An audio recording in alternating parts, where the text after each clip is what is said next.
দেখেন বর্তমানে একটা ঘটনা ঘটছে, টিপ নিয়ে, কপালে টিপ পরিধান করাকে নিয়ে এক পুলিশ সদস্যর সাথে এক মহিলার সাথে গ্যাঞ্জাম লাগছে। বাংলাদেশটা কোথায় আছে আপনি বুঝছেন? বাংলাদেশের অবস্থা সম্পর্কে বুঝেন? শুনছি সেই পুলিশ সদস্যের চাকরিও নাকি চলে যাইতেছে, স্থগিত করা হয়েছে। কি কারণ? পুলিশ সদস্য নাকি কপালে টিপ কিনিয়ে ব্যাংকে ঘুরছে।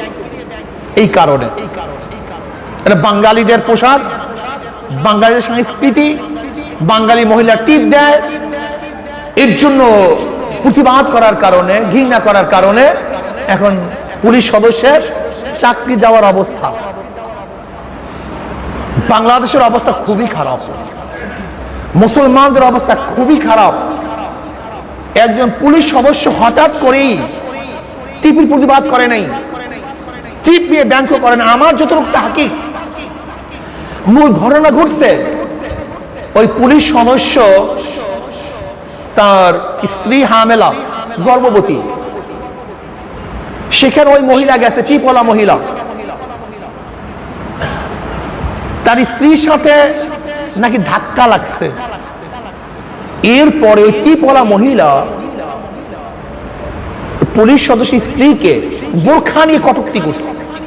বোরখা নিয়ে, আয় বোরখা বড়, অমুক তমুক, মুস্তাবন্দি হও, কোথায় হাঁটো, কিভাবে হাঁটো, খুব গালাগালি করছে। কি নিয়ে? বোরখা নিয়ে। তখন তার স্বামী বলছে, আপনি বোরখা নিয়ে কি কটূক্তি করেন কেন? আপনার তো বোরখা তো সংস্কৃতি মুসলমানদের, আপনার টিপ দিয়ে তো কেউ গালাগালি আপনাকে করে না।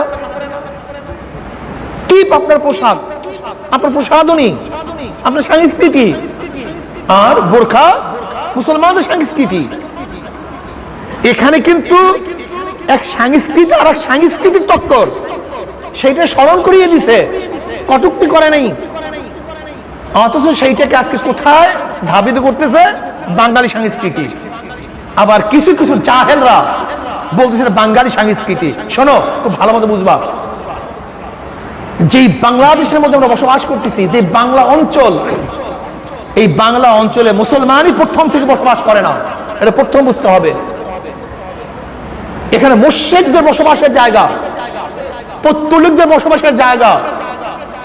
এখানে সংস্কৃতি হাজার হাজার বছর ধরে মুশরিকদের সংস্কৃতি চলতেছিল, পৌত্তলিকদের সংস্কৃতি চলতেছিল। টিপ পরিধানের এই সংস্কৃতি, এটা কোথা থেকে আসছে, কিভাবে আসছে? দেখো, নবী ইব্রাহিম আলাইহিস সালাতু ওয়াস সালামকে যখন আগুনে ফালাবার জন্য চরক বানানো হলো, ফেরেশতারা চরক গাছ ধরে রাখছে, ঘুরতে দেয় না। তখন শয়তান বলল যে গোটা দুনিয়ার মানুষ চরক গাছ ঘুরাতে পারবে না, যেহেতু ফেরেশতারা ধরে রাখছে। কি করতে হবে? ওই পতিতলার মেয়েদেরকে নিয়ে আসো, পতিতলার মেয়েদেরকে নিয়ে আসো, উলঙ্গ করো, ওপেনে জিনা করো, তখন ফেরেশতারা থাকতে পারবে না। যখন ফেরেশতারা থাকতে পারবে না, তখন চরক গাছ ঘুরাতে পারবা। তাই করা হলো। যখন এই কাজ শুরু করছে, রহমতের ফেরেশতারা কাঁদতে কাঁদতে চলে গেছে, বলছে মাওলা হে, তোমার খলিলকে, তোমার বন্ধুকে তোমরা রক্ষা, তুমিই রক্ষা করো, আমরা আর পারলাম না।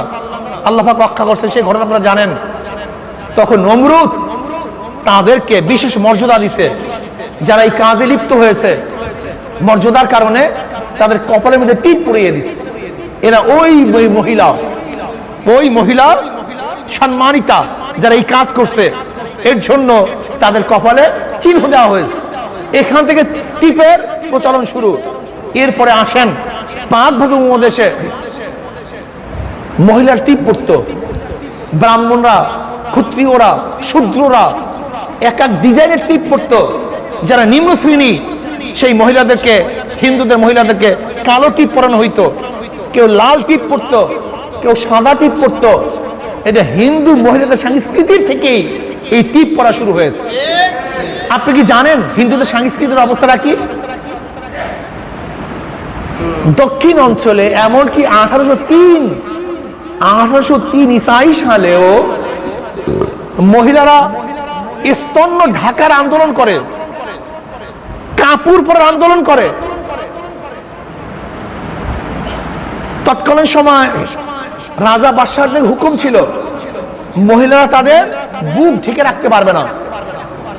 যদি কোনো মহিলা তাদের বুক ঢাকতে চায় তাহলে যার বুক যত বড় তাকে সেই পরিমাণে ট্যাক্স দিতে হবে। এটা ব্রেস্ট ট্যাক্স বলা হয়, ব্রেস্ট ট্যাক্স। এটা আপনি বিশ্বাসই করতে পারবেন না, এটা আপনি বিশ্বাসই করতে পারবেন না। 1803 ইসাই সালে লাঙ্গানা নামে এক মহিলা, সে নিজের স্তন্য ঢেকে রাখছে, বুক ঢেকে রাখছে। এখন বাদশার তরফ থেকে যে ট্যাক্স উসাল করে, কর উসাল করে, সে আসছে যে কর দাও, যেহেতু তোমরা শরীর আবৃত করছো, শরীর আবৃত করার কারণে কি দিতে হবে?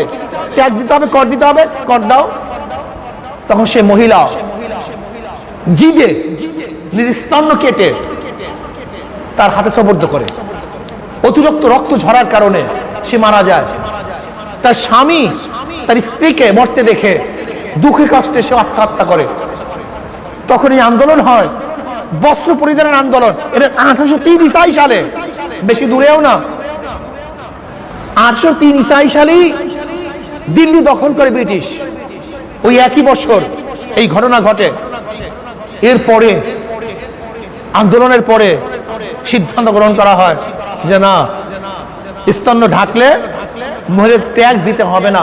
এই হলো হিন্দু সংস্কৃতি, যে মহিলাদের স্তন্য বুক ঢাকতে গেলে পয়সা দিতে হইতো।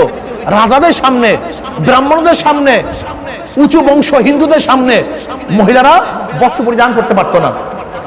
এই যে টিপু সুলতান, টিপু সুলতানের নামে প্রবাদ আসে মুসলমান বানাইছে, আসলে না, ভুল কথা। মহীশূরের যোদ্ধা শাসক টিপু সুলতান তলোয়ারের মাধ্যমে কাউকে মুসলমান বানায়েন নাই, বরং টিপু সুলতান ঘোষণা দিয়েছিলেন যারা মুসলমান হবা তাদেরকে বস্ত্র পরিধান করলে ট্যাক্স দিতে হবে না। বুঝেন আপনি হিন্দুদের সংস্কৃতি? বুঝেন? টিপু সুলতান ঘোষণা দিয়েছিল যারা মুসলমান হবা তাদেরকে বস্ত্র পরিধান করলে ট্যাক্স দিতে হবে না। এই কারণে বহুত হিন্দু মুসলমান হয়েছে, বহুত হিন্দু শুধু ট্যাক্স দিতে হবে না এই কারণে মুসলমান হয়ে গেছে, তারা বস্ত্র পরিধান করতে চায়। হিন্দু সংস্কৃতির থেকেই কপালে টিপ। আপনি দেখেন, হ্যাঁ, বাংলাদেশে মুসলমান, হিন্দু, খ্রিস্টান, বৌদ্ধ, ইহুদি, শিখ, বিভিন্ন পাহাড়ি, বিভিন্ন জাতি সংমিশ্রণে এক ভিন্ন ভিন্ন সংস্কৃতি আছে। কোন সংস্কৃতি সবাই ব্যবহার করে, যেমন লঙ্গি এদেশে সবাই ব্যবহার করে, হিন্দু মুসলমান সবাই ব্যবহার করে। কিন্তু ধুতি, এটাও কাপড়, এটা কিন্তু হিন্দুরা ব্যবহার করে, সবাই ব্যবহার করে না। বুঝাতে পারি না, খেয়াল করে দেখছেন? পানি, জল, উভয়টার নামই পানি, লেকিন হিন্দুরা জল শব্দ ব্যবহার করে, কিন্তু মুসলমানরা পানি ব্যবহার করে। শরীর ধৌত করা, গোসল বলা হয়, স্নানও বলা হয়, কিন্তু মুসলমানরা গোসল শব্দ ব্যবহার করে, হিন্দুরা স্নান শব্দ ব্যবহার করে। এরকম ভাবে বহু শব্দ, বহু সংস্কৃতি। যেমন মুসলমানরা তার ফুফাকে, চাচাকে ফুফা বলে, চাচা বলে, খালু বলে, খালা বলে। ওরা হিন্দুরা পিসি বলে, মাসি বলে, খুড়া বলে। যদিও চাচা শব্দ, খালু শব্দ, যদিও মামা, লেকিন ভাষার মধ্যে, সংস্কৃতির মধ্যে কি আছে? একটু পার্থক্য আছে। দোকানদারের মধ্যেও যখন ব্যবসা বাণিজ্য করে, হিন্দুরা বলে 60 করি নাই, মুসলমানরা বলে বিসমিল্লাহ করি নাই। হিন্দুদের দেখবেন দোকানদারির মধ্যে ভোরবেলা গিয়েই কিছু পানি পুরি ছিটায় দেয়, ওই ধূপ জ্বালায়, এটা তাদের সংস্কৃতি। তাহলে আমি কি বলতে চাই, যদিও বাংলাদেশের মধ্যে সংমিশ্রণ এক জাতি বসবাস করে, এর জন্য কাউ সংস্কৃতি সে গ্রহণ করে বিধায়ী এই সংস্কৃতি বাঙালি হয়ে যায় না। বরং মনে রাখতে হবে যে মুসলমানের সংস্কৃতি ভিন্ন, হিন্দুদের সংস্কৃতি ভিন্ন, কিন্তু হ্যাঁ যারা নামধারী মুসলমান, অরিজিনাল মুসলমান না, বরং মুসলমানের সবচেয়ে বড় শত্রু, মুসলমানের বড় দুশ্মন, বরং মুসলমান ঘরে জন্ম হওয়ার কারণে ও নিজেকে মুসলমান পরিচয় দেয় না, ও বলে আমার কোনো ধর্ম নাই, ও নিজেকে মুসলমান তো দূরের কথা নন সাম্প্রদায়িক মনে করে, ইসলামের উপর চরম ঘৃণা, মুসলমান বিদ্বেষী, ইসলাম বিদ্বেষী, জন্ম হয়েছে মুসলমানের ঘরে। এই নামদারি বেঈমান মুনাফিক মুশরিক ও কাফেরের গোষ্ঠী, যারা ওই মীর জাফরের গোষ্ঠী, মীর সাদেকের গোষ্ঠী, ঘোষিত গোষ্ঠী, যে নামদারি মুসলমানের কারণে ইসলাম ধ্বংস হয়ে গেছে, তারাই হিন্দু সংস্কৃতিকে বাঙালি সংস্কৃতির নামে চালিয়ে দিতে চায়। এর জন্যই অসমাপ্ত আত্মজীবনীর মধ্যে শেখ সাহেব স্পষ্ট কথা লিখছেন, স্পষ্টভাবে লিখছেন যে আমাদের পরিচয় দুইটা, আমরা প্রথম মুসলমান তারপরে বাঙালি, আমরা প্রথম মুসলমান তারপরে বাঙালি। টিপ একটা সংস্কৃতি, এটা কোথা থেকে আসছে? এটা মুসলমান থেকে আসে নাই, হিন্দুদের থেকে আসছে। তাই পড়া এক সংস্কৃতি, এটা মুসলমান থেকে আসে নাই, খ্রিস্টান থেকে আসছে। অ্যাডভোকেট উকিলরা গাউন পরে, এই গাউন এটা মুসলমান থেকে আসে নাই, বরং খ্রিস্টান পাদ্রীদের থেকে আসছে। আমি কথাটা বুঝাতে পারছি? মনে রাখতে হবে যে এক একটা সংস্কৃতি এক এক জায়গা থেকে আসছে। কাজে টিপ, কপালের মধ্যে টিপ পড়া, এটা মুসলমান সংস্কৃতি নয়, বরং হিন্দু সংস্কৃতির থেকে আজকে বাঙালি সংস্কৃতির নামে চালিয়ে দেয়। এটা সুন্দর একটা কৌশল, টপ একটা কৌশল। সেই কৌশলটা কি? আজকে হাজারো বেঈমান মুসলমানদেরকে বেঈমান বানাবার জন্য, তাদের বেঈমানির মধ্যে আরো বেঈমানিকে বেশি শক্তিশালী করার জন্য তারা বিভিন্ন বিজাতিদের সংস্কৃতিকে বাঙালি সংস্কৃতির মধ্যে চালিয়ে দেয়। যেমন এই পহেলা বৈশাখ আসতেছে, পহেলা বৈশাখ ওরা বলবে বাঙালি সংস্কৃতি। আচ্ছা বলেন তো, বাঙালি সংস্কৃতি যদি হয়েই থাকে, রাখি বন্ধন কারা করে? উলুধ্বনি কারা দেয়? লাল পাইরে শালু কাপড় কারা পরিধান করে? পেঁচাকে কারা বার্তাবাহক মনে করে যে পেঁচা ভালো এবং মন্দের খবর নিয়ে আসে? এই আকীদা বিশ্বাস কাদের মধ্যে? খুঁজিয়া দেখেন, দেখবেন বাঙালি সংস্কৃতির নামে পহেলা বৈশাখে যে সংস্কৃতি যাপন করা হয় তার মধ্যে পেঁচা থাকে। পেঁচা দেখবেন ছবির মধ্যে কি থাকে? পেঁচা। জানেন পেঁচা কেন রাখে? এর কারণটা কি জানেন? হিন্দুদের আকীদা বিশ্বাস পেঁচা ভালো এবং মন্দর সংবাদ নিয়ে আসে। কাজে এটা হলো ভালো মন্দের প্রতীক, এর জন্য তাদের মিছিলের সামনে পেঁচা থাকে। এটা হিন্দুদের সংস্কৃতি। এসো হে পয়লা বৈশাখ, দেখা হবে তোমার সাথে বট মূলে। তার মানে বট মূলে কারা ইবাদত করে, কারা পূজা করে? বট মূল কাদের দেবতা? এটা মুসলমানদের দেবতা না। বট মূলে মুসলমানদের কোনো কাজ নাই। বট মূল হলো হিন্দুদের দেবতা, সেখানে তারা পূজা করে। কাজের মুসলমানদেরকে বাঙালি সংস্কৃতির নামে হিন্দুদের সংস্কৃতি পালন করানো হচ্ছে।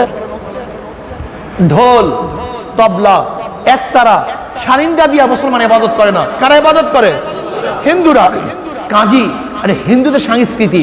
আমি সরকারকে বলবো, খাস করে মাননীয় আইজি মহোদয়কে বলবো, আজকে একজন উর্দি পরা, পুলিশের পোশাক পরা পুলিশের সদস্যকে কেন অপমান করা হচ্ছে? কি কারণে অপমান করা হচ্ছে? তার গর্ভবতী স্ত্রীকে কেন অপমান করা হলো? কে তর্ক সৃষ্টি করছে? এটা আমি আইজি মহোদয়কে বলবো, উদ্ঘাটন করুন, এটিকে দেখুন, এরপর বিচার করুন।